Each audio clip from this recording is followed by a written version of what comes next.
to another episode of Art Discourse. Today I am very happy to have Kelsy Landin with me. Welcome, Kelsy. Hello. Kelsy is first and foremost an artist, is a sculptor, a musician, a painter, and a great theoretician of art, an aesthetician, a philosopher. And I invited Kelsy here to the show for really one fundamental purpose that I have generally with what I do in art discourse and also in my writings in philosophy. I need it. I want to inspire an aesthetic revolution, a revolution of beauty. I want the world to be more beautiful. I want people to use art more in their lives. I want art to have a place in man's life in our age, as it did in the Greeks, when it was interwoven to the very fabric of your life. Kelsy, you are an established artist yourself. You are now making a living, right? You are living off your art, right? Yep. Yeah, for many years. Why have you chosen this career? Well, it was a two-part decision. It was partially out of interest. It was partially because this was the aspect of reality that I had the most ability to learn. I always loved everything, and I found a teacher whose intellectual lineage went back to Da Vinci and Giotto, the founder of the Renaissance. The words that came out of Da Vinci's mouth went to a student, and that student brought it to a student, and it went down. And so when I was exposed to that information, there was no other subject or area that I had been exposed to, except for philosophy, which I always studied, that I was able to, I felt I could go as deep as possible. You know, everything else was, knowledge matters, and you cannot invent art yourself in one lifetime. You can do cave paintings in a lifetime, but the difference between cave paintings and the David is thousands of years of cumulative passed on knowledge, word of mouth. It's crucial that we transfer knowledge to each other because you can't do it all at once. So I had access to that information, so that's why I wanted to go in that direction. And the other reason was I was talking to my mom about it. I was 17 years old, and I didn't know if I wanted to go to college and whatever. And she said, if you could do anything in the whole world with 0% chance of failing, what would you do? I thought about it, and I thought, well, I would just make what I wanted to and live off of it. I'd be a fine artist. And she said, well, do it because you have 0 chance of failing. And I just believed her. And it took 10 years. And there was a lot of doubt, a lot of times where I sort of lost faith. And but I kept go pushing through. And since 2017, I've been fully supporting myself off of my art. Wow, that's fantastic. And starting off, as you said, must have been extremely difficult. Did you start off doing sculpture primarily or music? How did you start? I originally was doing drawing and painting and design. And my teacher had some clay and, said just to understand the third dimension to better learn how to draw better. And a friend had some clay, so I just started using it. And I loved it. It was as if drawing is creating the illusion of reality, and this was creating reality. So it felt so much more real and tangible. So then I apprenticed with a sculptor in Michigan called Tony Frudakis and continued learning that way. And then I learned the bronze casting process, the lost wax casting process, and learned how to make limited edition bronzes. And then after I learned everything I could from anyone I could find, and I wasn't getting any new lessons, I realized it was time for me to go decide what kind of artist I wanted to be. And I didn't know what to do. I was paralyzed by indecision and fear because I could do anything. And how do I pick? And I was all about principles, and I was all about doing the right thing. But when it comes to optional personal choice, there aren't standards except your feelings. And I didn't know how to listen to my feelings. And I had subordinated my own personal interests to learn everything I could from my teachers that I had forgotten why I started in the first place. And then that was just as difficult, if not more, of a journey to go on to what do I want to say? And then how much time do you let yourself work to say it in? Because my first sculpture without any, teacher's input, I spent a year on. I did a sculpture of Atlas, Wow. and I redid it 5 times Wow. over the course, full-time work. And at the end of the year, I finished it, and I actually cried. I cried because it wasn't worth it. And it sucked because I loved the sculpture, but I was just like, this is going to, one, I cannot survive off of making one piece of art a year. And I am, and it wasn't fun. It was just, for example, I took a picture of working on the sculpture in the beginning of the day, worked on it 12 hours, and took a picture at the end. No one would be able to tell the difference, only me. And I was re-sculpting the rib cage, and I realized there's no perfect way to sculpt ribs. There's infinite options within the realm of the good, and you cannot decide what is best in this manner. You have to decide what fits your purpose and which do you prefer. What are your interests and your feelings? So one could say you're a bit of a perfectionist, Kelsy. Oh, yes. Oh, yes. It took a long time a lot of that came from because I was getting self-esteem from my talents, achievements, and abilities. And, you might say, well, what's wrong with that? Those are achievements. What's wrong with getting self-esteem from that? The problem is that those are unlimited and in the future, right? You can always be better. So you're never good enough. So your self-esteem has to come from like an axiomatic place of, as a living being, I have sacred value and I want to do good things because I deserve goodness. Not that doing good things is going to make me be better. So that sort of morality that I had absorbed made me my self-esteem was always on the line if I wasn't good enough, if I didn't do it perfect enough, if I didn't achieve high enough, if I wasn't smart enough. So I was just trying to prove my worth through achievement. And it's like I said, it's a never ending. You could work on one sculpture for the rest of your life and it would be better every time you worked on it. So I had to learn about context, setting time limits, the amount of effort I'm willing to put in within the rest of my values. So yeah, fighting perfectionism has been a very, very long battle, and I've come a very far way. But I will say the psychology of learning how to make art has been way more difficult to me than learning how to make art was. Interesting. So you would say you had more of a natural talent? Do you believe in such a thing as naturally talented? I have been called naturally talented at a lot of things that I've done, and I think if there was one thing I was naturally, I have a good mind. I have a capacity to learn, and I think that very quickly I developed the right attitude and the right ideas about what it takes to learn. So if I have a talent, it's the talent of learning. And maybe that is what came naturally to me, because I find I can learn most things rather quickly.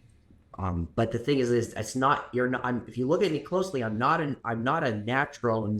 I'm a natural in the sense that I learn quickly, but I fail quickly. That's how I learn.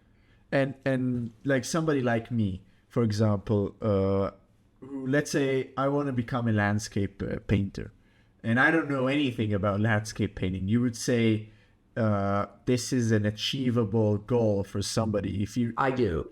Yeah, I think if you can speak English and you have the capacity to even write letters, you have the capacity to learn to draw, sculpt, and paint. Thing is, though, is that you have to find access to the right information that allows you the skills that you need. You could just drop skills and just do whatever you're able because it's fun.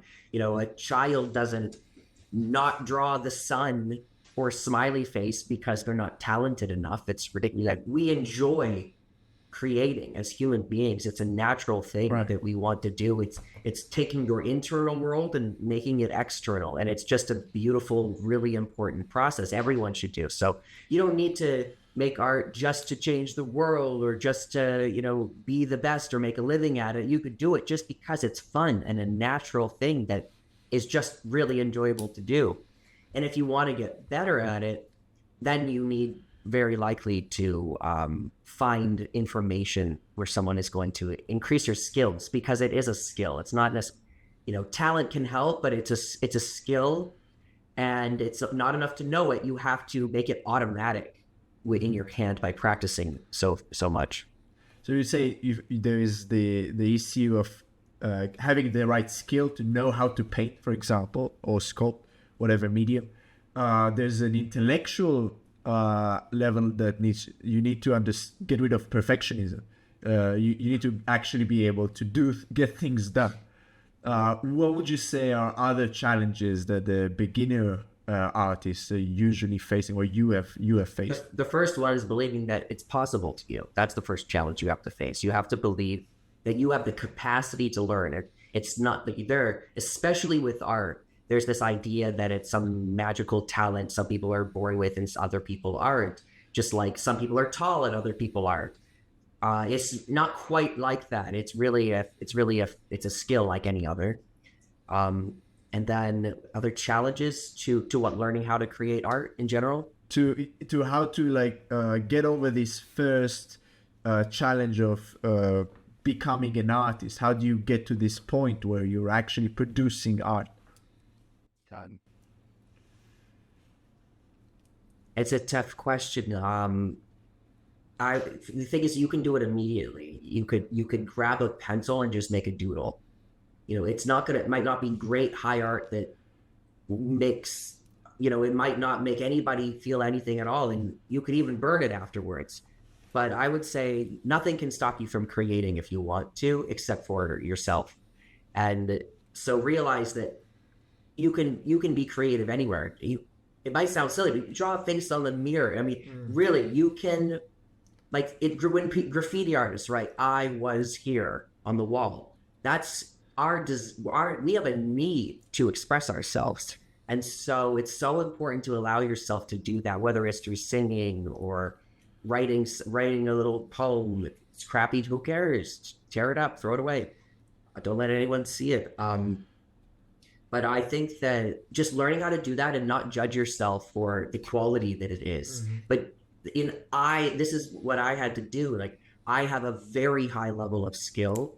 People pay me tens of thousands of dollars for my art, and I personally think it's worth millions. I just haven't found someone with that disposable income yet who has fallen in love with my work. But I really do. I think it's. I'm sure you will at some point, Kelsy. I'm sure I will too. Yeah, I have no doubt. I have no doubts in my ability or what I've created in terms of aesthetic standards.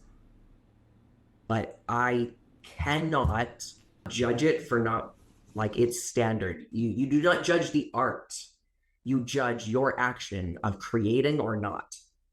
You're not in control of the end result at any moment that you create. You're partially in control, but it's also up to the knowledge that you've been exposed to, the knowledge that you have absorbed and got into your hand, the mood that you're in, the environment that you're in, the tools that you're using.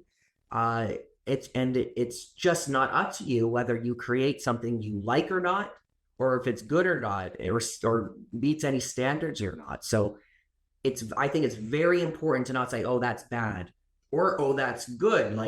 It can, some works of art, and this is difficult because some works of art I like more than others because they are more beautiful, more meaningful to me, have brought me more money, more attention, more success.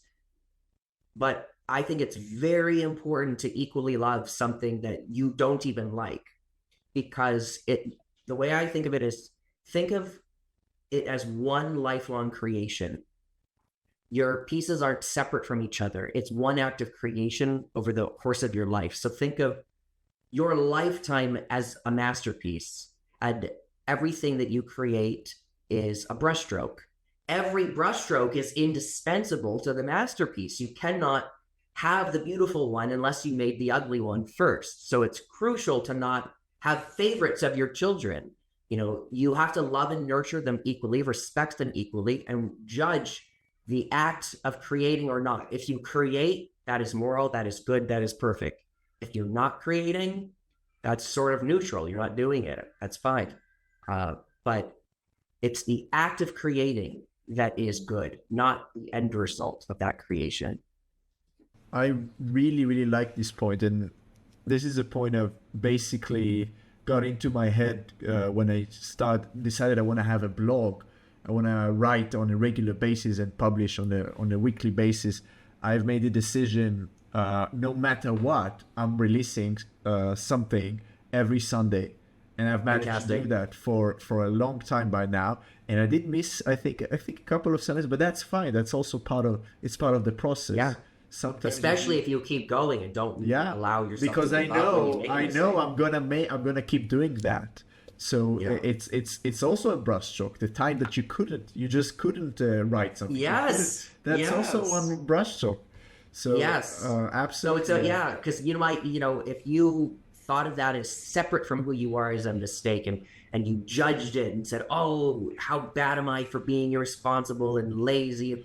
Well, what happens is you'll start associating what this achievement will now become a threat if you don't achieve it to your self-esteem. And you'll subconsciously want to pull away from threats of our self-esteem because our brains are hardwired to help us not want to kill ourselves. That's a survival mechanism. So you'd be very careful how you judge yourself. And I actually struggle with that. Consistency is something it's my New Year's resolution for this whole year, and I'm struggling with it. It's very difficult, but yes, I think consistently, I try to say prolific, not perfect. That's the goal. Yeah, absolutely. I love that point. And I think it's easy, especially in more people who are more into philosophy, to fall into this trap of thinking that it has to be perfect. And you can't produce something that is not exactly according to the ideal man, and all. The ideal stuff. Always you have to be in the ideal. Yeah, I think it's a disease. It eats you from within, as you said. And I was also reading a very interesting. I wish I had the quote passage from Goethe, where he talks about how much he curses long works. He always encourages young people to only write short works. And when you get to the point of the big magnum opus, it'll take you years to reach that point. Yes, I'm learning how a current goal of mine is I want to become an excellent writer, and I have written for a very long time. I write songs, and they always have some kind of story, and I write short stories. I have had a novel idea for a very long time, and it just was too complex for me to hold in my mind. It was just, I wasn't capable. So for over 10 years, I've had to put it on the back burner, and I've just continued writing. And I wrote a book called Dear God and Atheist Conversations with a Higher Power, because I learned a new way of, a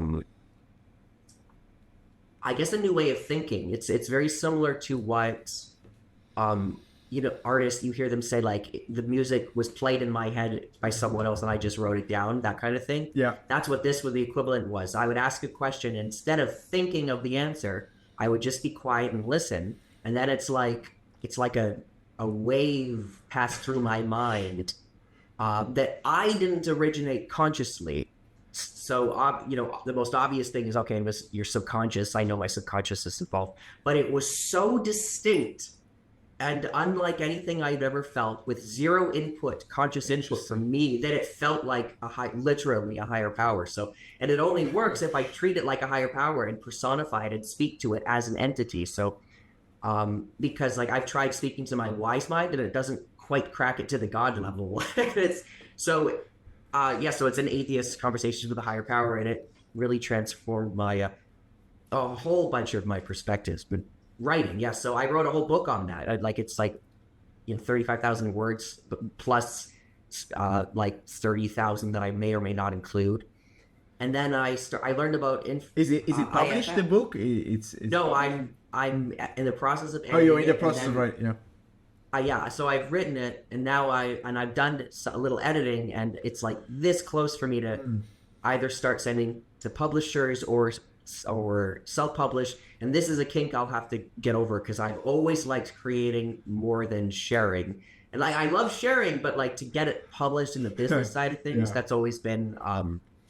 But I'd like to talk to you about your blog at some point because I was thinking I could potentially share it as a blog and get attention that way. Absolutely, absolutely. There's a thing, very interesting bit I heard about editing, which resonated with me very strongly, from a writer, a popular writer. I forgot his name.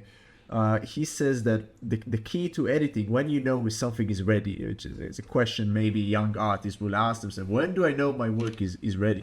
So he says when it comes to editing, is you, of course, you have your draft and you edit it and you see something wrong and you read it again, you fix it, and then you do it again, you fix the small problem.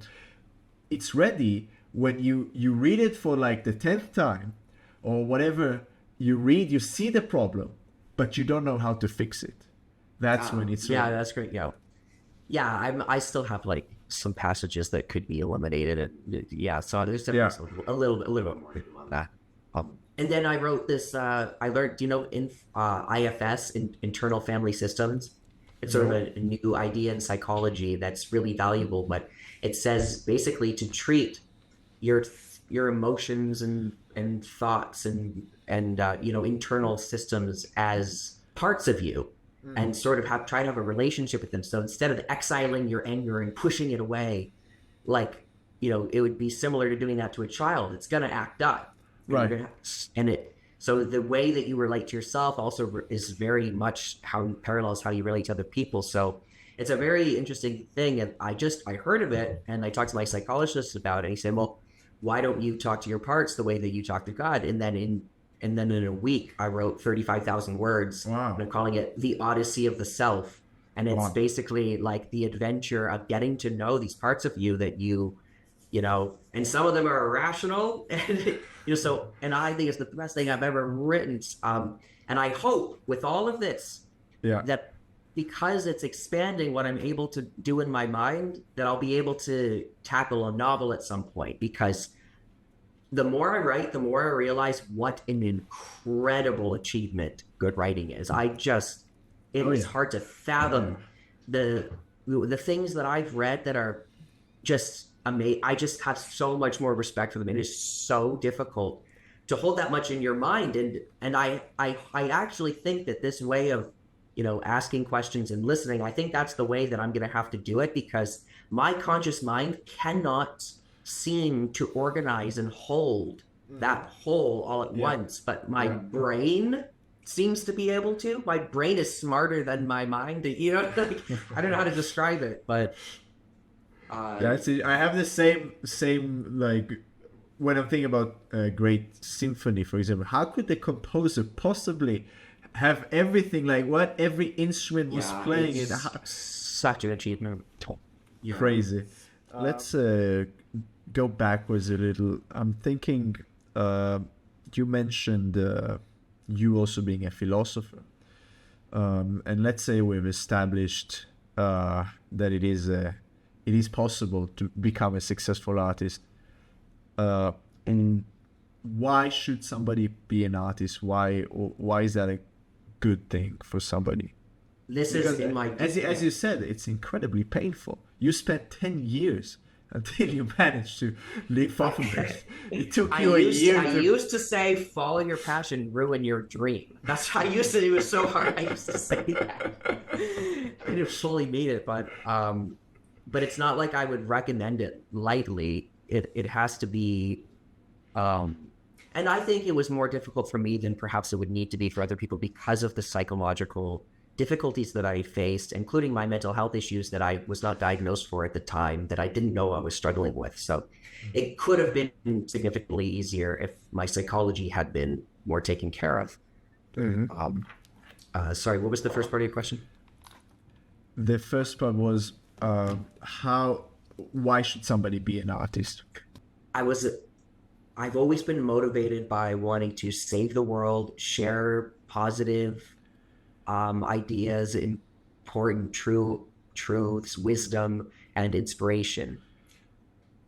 But it's been a constant tension because what I learned is that if you're motivated by the end result of an action, it's not as powerful as being motivated by the action itself. Mm-hmm. So if you want to do something for money, you're not going to be as motivated to do it as if you want to do it in itself, as an end in itself. So it's like the mirror of Emerson. Only those who want to find it, not have it, will get it. Mm-hmm. Same with knowledge. If you value having knowledge, and that's what makes you feel good, when someone points out something that you don't know, it'll make you feel bad, and you want to hide from that and to protect your self-esteem. But if you value learning, when someone shows you something you don't know, it's exciting because, oh, now I can learn. So if learning has to be more of a value than knowing. So it's bad if you want to get knowledge, which is it seems ironic. But it's the same in arts. I do want to change the world. I do want to inspire people. But the more I let myself focus on that, the more pressure I feel and the more disconnected I become from my art, which sucks because it's such an intense motivation. Like I want to remind people to vote for this upcoming election, and it's stressing me out already. And I'm sort of already starting to avoid it because my art comes from something else. Art is a specific action and it's a form of self-expression.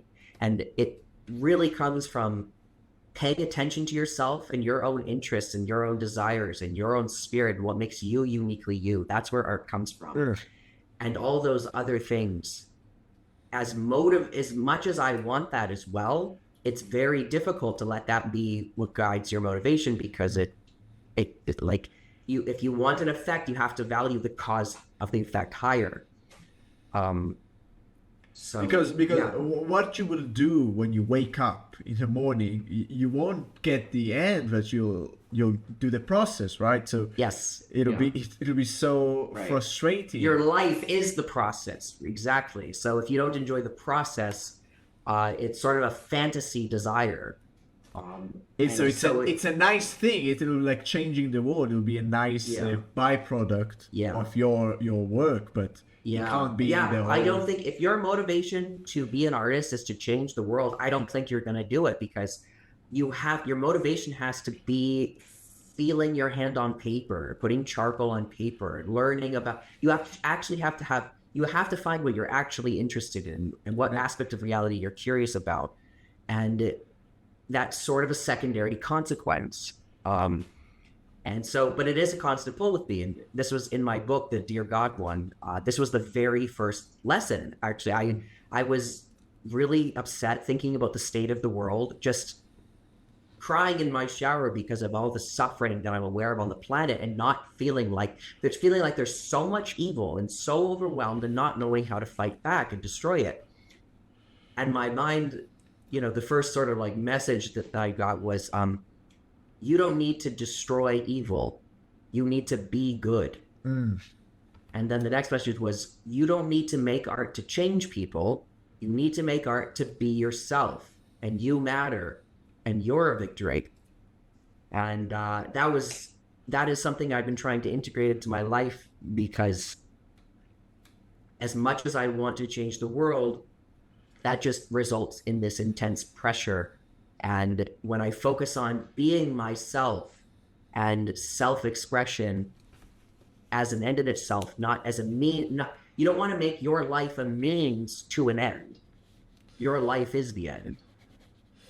But it's difficult because I really, really want to make the world a better place. And so it doesn't mean completely forgetting about people either. Like, especially with social media, you have to remember there's another person on the other side of the screen. And what you say matters and will permanently affect them for the rest of their life, even if it's a little bit. And you're getting into their consciousness. And that is a sacred place to be. And you need to really respect that responsibility and question what messages do you want to share in the world.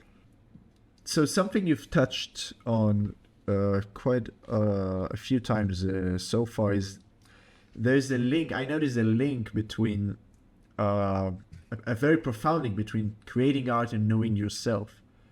Could you expand on that? Yeah. Um, I think a good question is like, what is art? Actually, that would be very important here. So in general, I say that art is when you let your internal world become visible in the external world. That seems to be what it is. Art is when you change that to reflect your internal reality. Um, and you can do this in many forms, from like picking what clothes you want to wear to express yourself. How do you want to do your hair? How do you know, what are your interests? And like, there's so many ways that we allow ourselves to exist. And this is just one further way to allow yourself to exist in a different form. It's almost like it's a continuation body of yours, the art that you create. It can take part of your soul made physical. Um, and that is what art is. That's the essence of it. So if you don't know yourself, if you don't consider yourself, if you don't pay attention to yourself, if you don't care about yourself, if you don't feel yourself, you will have nothing to say, and you'll just be a copy of something else someone else has said. Sure, go ahead and do it, but you're going to be missing out on a joy of life. So you're saying art by its very nature, it requires that it cannot be art if it's not about expressing yourself. Yeah, I mean, it could be a copy of someone else's art. It could be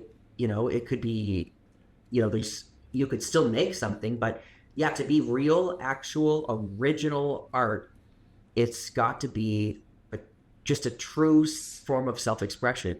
And it, like I said, the greater the skill you have, the more clarity you can have in expressing that. Just doing a stick figure isn't, that is a pure form of self-expression in a child, but the amount of skill is, might not move anybody else, or they might not see clearly what you're doing, but you are sort of representing how you see the world, right? From that very young age. And you don't ever want to lose that. That's natural self-expression, because that is what art is, and that is where it comes from. So it's very, to really be an artist, you have to be comfortable with having people look into your consciousness.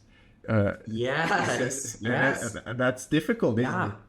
Yes, that's where the psychology comes about, because you have to be comfortable with someone rejecting a piece of your soul. And how that can make you feel. Like, what if you feel the world rejects your soul? That is dangerous. That is scary. Your chances of survival are less if humanity doesn't like you. So and some artists have actually committed suicide over this. Yeah. No, it's very, so it is a very scary, vulnerable thing to do. But so it is crucial to have a strong psychology and to have confidence, and also to know that everybody has the right to be interested or not in what you're doing. And that is not up to you, and it says nothing about you. It says only something about them. What you create is what it is, and how someone else responds to it is a reflection of who they are. And so there is nothing anybody says or feels about your art can change what it is. So it's very important to not get your self-esteem from approval or praise. It is so integrated. The way that you relate in your normal life with your psychology is exactly how you're going to relate to your art and other people liking it or not. So it's crucial to be confident in who you are, accept it, and not everybody's going to like it, and just keep sharing and find your soulmates, because your art can be a calling card for your soulmates. And if you hide who you are, I have to tell you the Shel Silverstein poem. It's very short. Yes, please. He was blue, and so was she. He kept it hid, and so did she. They searched for blue their whole life through, and then walked right by and never knew. Tragic. Yeah, so if you don't allow yourself to exist in the world, your soul and spirit to exist in the world, no one's going to find you who's meant to find you. So if you want to be found by your soulmates, then you have to allow yourself to be rejected by those who aren't. You have to put yourself out there, and you have to have the ability to withstand the possible implications of that. What? Let's talk about beauty.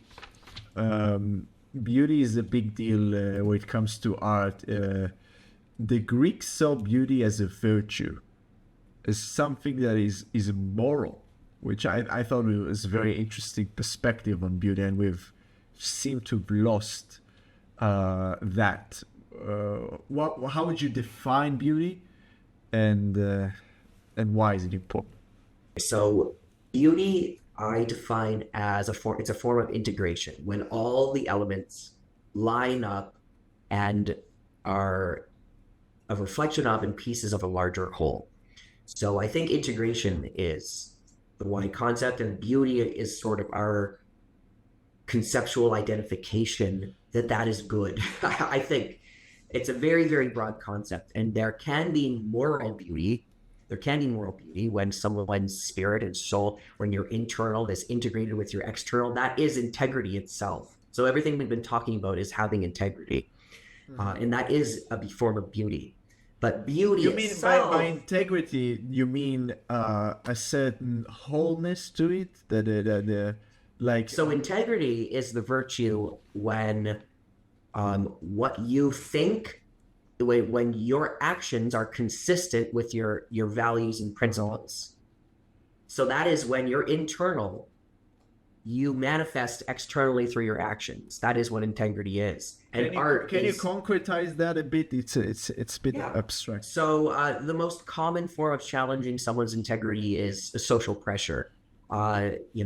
People telling you, oh, I don't like this musician, and then do you pretend you don't like them, or do you say, hey, but I do like them. I like Nickelback, even though you're bullying them.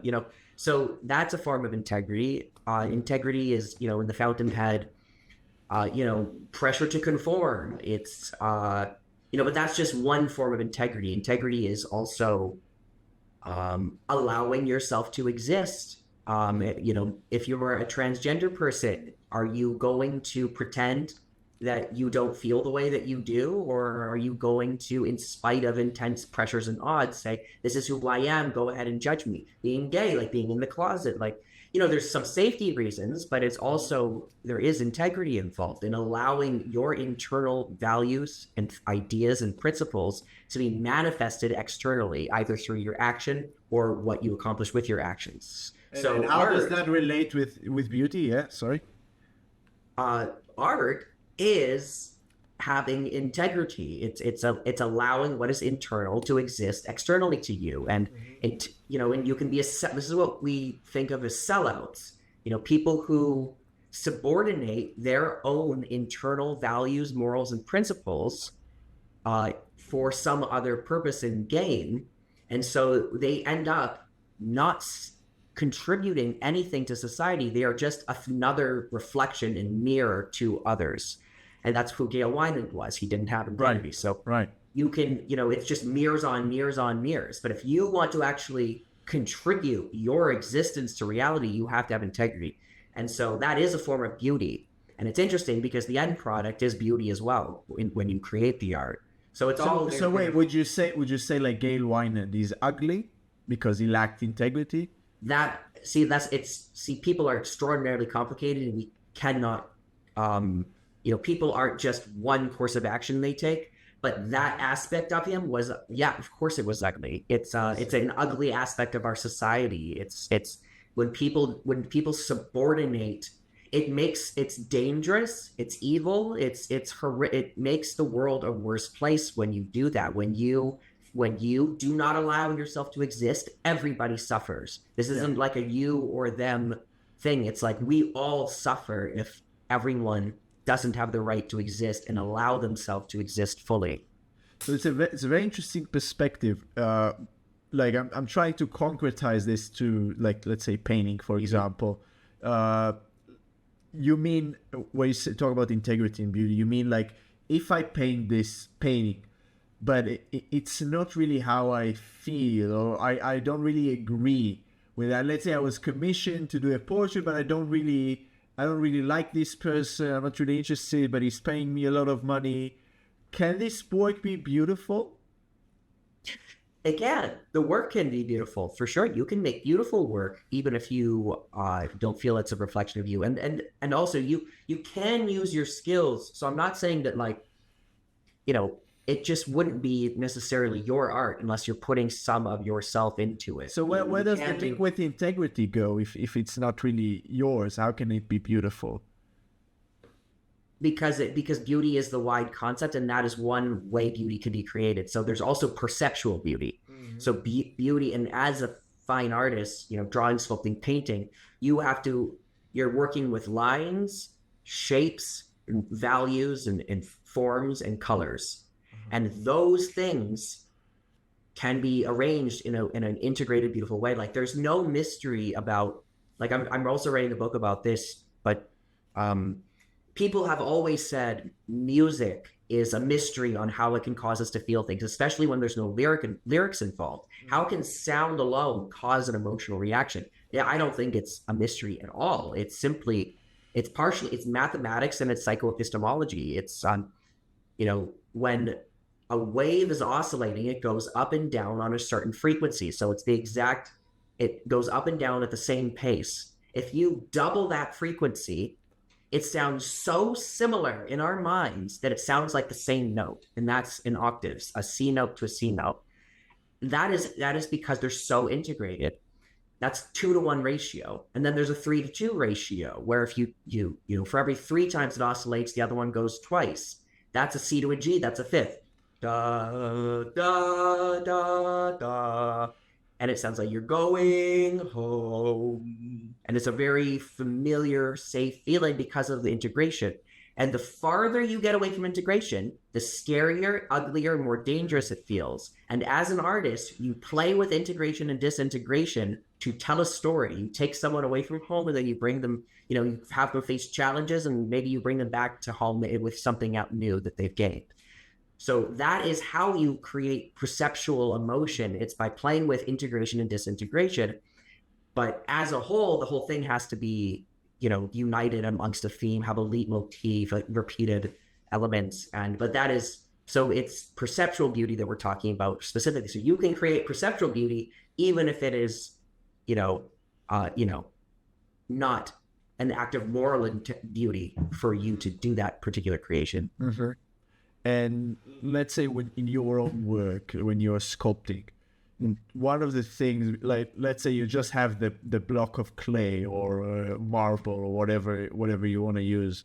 Do you think I want to make something beautiful, or like I want to make this person because he's interesting? How much beauty is playing a part in your judgment? I'm obsessed with beauty, of course. I don't necessarily think the beauty is such a broad concept. But I do think in terms of integration, and I think in terms of purpose. So I ask what my purpose is, and of course I want everything I do to be beautiful, or integrated. That's like so deeply ingrained. It's like, so like the principles that I learned to design have become automatic. I don't even have to think about them anymore. So asking me when I was learning this, when I was practicing this, is different from now, where I'm just an expert at what I do. And I think of it only in terms of where and when I need to. So when I'm working on a project, what is my purpose is the primary thing. What's the goal? And what emotion and idea is the theme? What do you want people to walk away from this feeling? What do I want to express? And you have to get to the theme, and then you can brainstorm subject matter that would best express that theme. And then you ask yourself what techniques, what shapes, what perceptual forms of integration or disintegration will express this. I want to, we're close to concluding. I want to talk about, in the last section, about something that I think is of paramount importance, Kelsey, and I think we agree on this point. What can really achieve, if we are really interested in changing the world, and we both testify that we are interested in that, if we really want to achieve that, what can really do that on a mass scale is art. Yeah, for sure. We have both been profoundly influenced by the works of Ayn Rand, and what we did was we read a book. We didn't listen to, some people did actually listen to a lecture, but most people, they read the books. These books reached millions of people, and they had a profound influence on so many people. Only through art and a change on a profound mass scale can be achieved. Do you agree with that? And oh, yes. Why is that? Well, for example, I read Anthem when I was 8 years old, and I just was so inspired by equality in the tunnels, like discovering electricity, and it just got burned into my soul. I want to love something like that one day. I want to love an aspect of reality and feel passion. So it became a running, before I knew what I wanted to be passionate about, I knew I wanted to find a passion, and that just stayed with me. And when I finished Atlas Shrugged, it took me 2 years to read between 10 and 12. And when I closed the book, I remember my very first thought was, I have got to figure out what this philosophy thing is. And I just started studying philosophy. You were 8. Wow. Yeah, I was a big reader. That's crazy. And like an autodidact, so like teaching myself and things like that. So if 12 when I finished Atlas Shrugged, 2 years to read. But wow. So that profoundly changed me for the rest of my life and brought me to where I am today.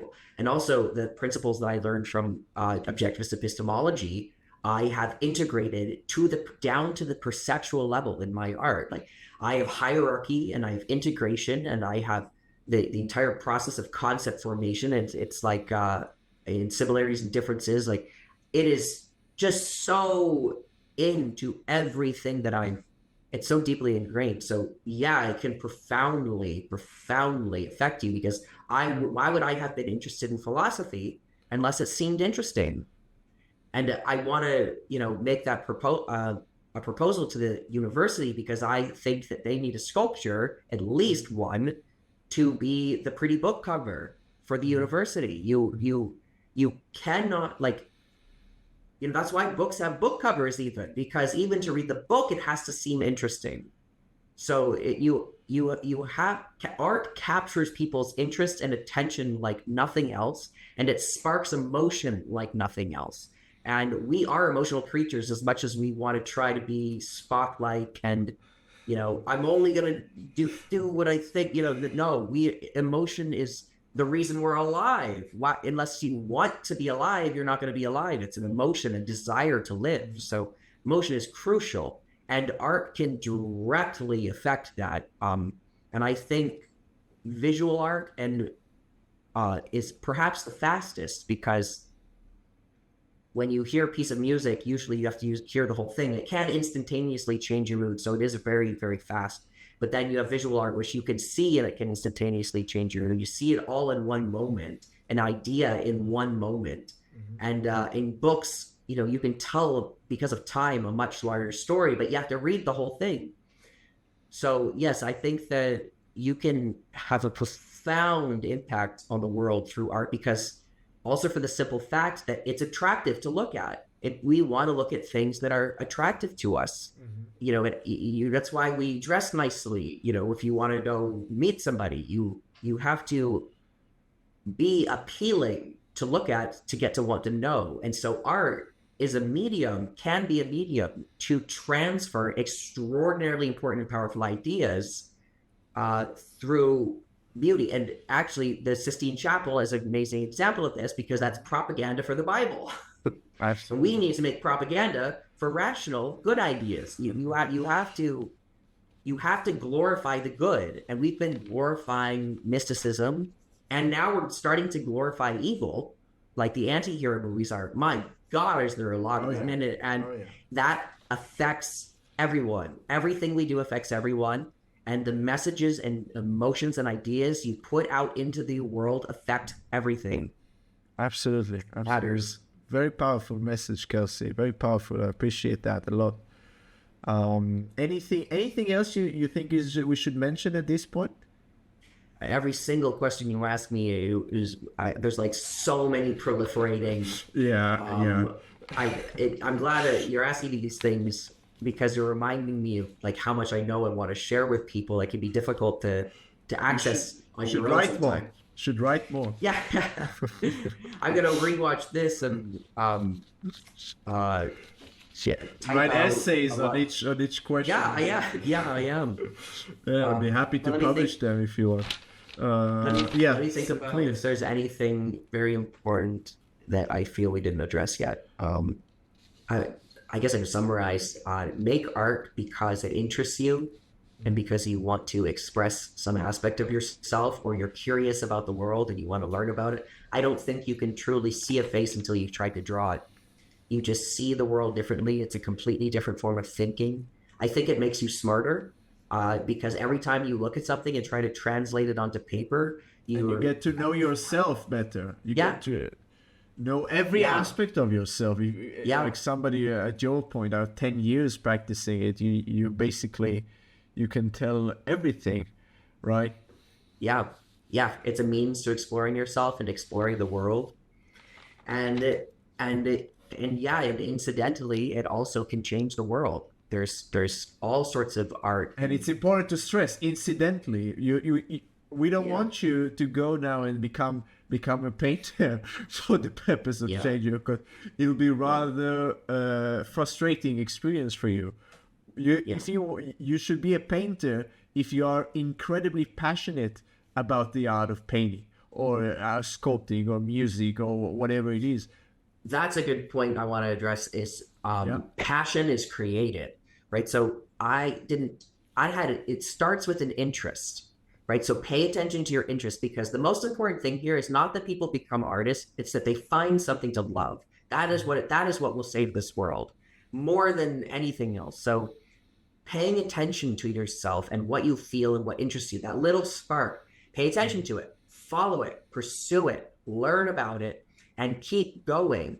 And you have to realize that turning that interest into a passion requires your consistency and your constant stoking of the flame. So you can create a passion in your life. You're not born with a passion. You're born crying and hungry. So you can create that, and it can be art, but it can be anything. But let it come from who you actually are and follow your interests. But don't let your fear that, you can learn anything. Everything is a skill. The whole world is right in front of you.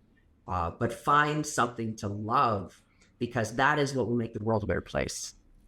I think it's a very motivating message, a very high note to end on, Kelsey. And very crucially, where can people find your work? You do have a website, right? Yeah. KelseyLandin.com, KelsYLandin. My Instagram is Landin Art Official, and my TikTok is Landin Art. We'll put all the links, of course, in the description for our viewers to check out your fantastic work. And so let's say I like to end every episode with a final call to action. What is your final call to action, Kelsey, for our viewers? I think mostly what I said, it's follow your interests, turn them into passions, share what you create with the world, and know that you are capable of learning anything. You're not born with the skill that you need. You can learn anything as long as you believe you can. Fantastic. Kelsy Landin, thank you very much indeed. And I'm looking forward to seeing more of your great works. Great. Thank you. Thanks for having me.